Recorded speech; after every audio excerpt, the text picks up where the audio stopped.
It is a taking action day, and that means we're getting some answers for more than a dozen customers who complained about a snow removal contractor. A number of viewers complained about paying but not receiving the services promised. Now we're getting some action for you. Action News reporter Amira David has been working to get you some answers, and here's what she found out. Well, as you mentioned, we already took action on this very same contractor weeks ago. But after that report aired, we heard from several more of you with the very same complaints. And so we're back on the case again. Not once has this guy shown up. White Lake resident Sharon Du Bois telling us about how she and her family forked over $165 to 5-star landscaping and snow removal in Waterford. Snowfall after snowfall, and it was a no-show. But it's not huge. By the company, she told us, while calls went unanswered.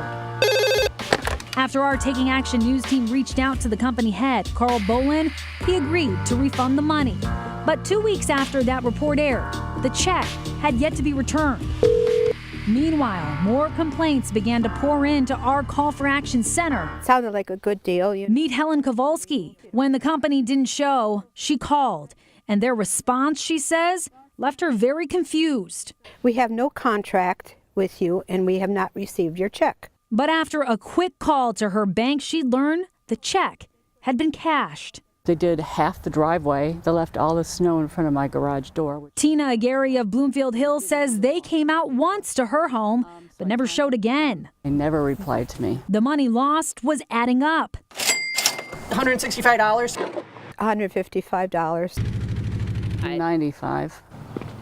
So our Taking Action News team went back on the case, heading to Bolin's business address. It was a home. I'm looking for Carl Bolin. Oh, I don't know where he's at. Does he live here?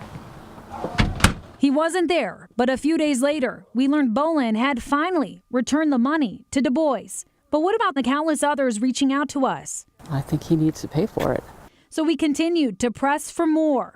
In a statement, Bolin said, "I do strive to do the best that I can do and always look for ways to improve year to year. This helps me work that much harder to make sure things like this don't happen in the future." And we're told the refund for Kowalski is in the mail. I'll be checking on that. As for the others, Bolin says he wants to verify whether they actually made the purchases. In the meantime, we know that more than a dozen of these folks have reached out to the Attorney General's office, and we're just hearing the Attorney General's office will be opening an investigation into this business.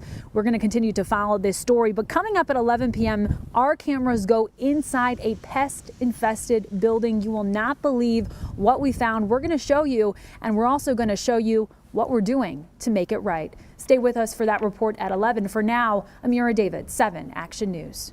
Amira, thanks. And just a reminder, our Call for Action volunteers take your calls every Monday through Wednesday from 11:30 in the morning until 1:30 in the afternoon.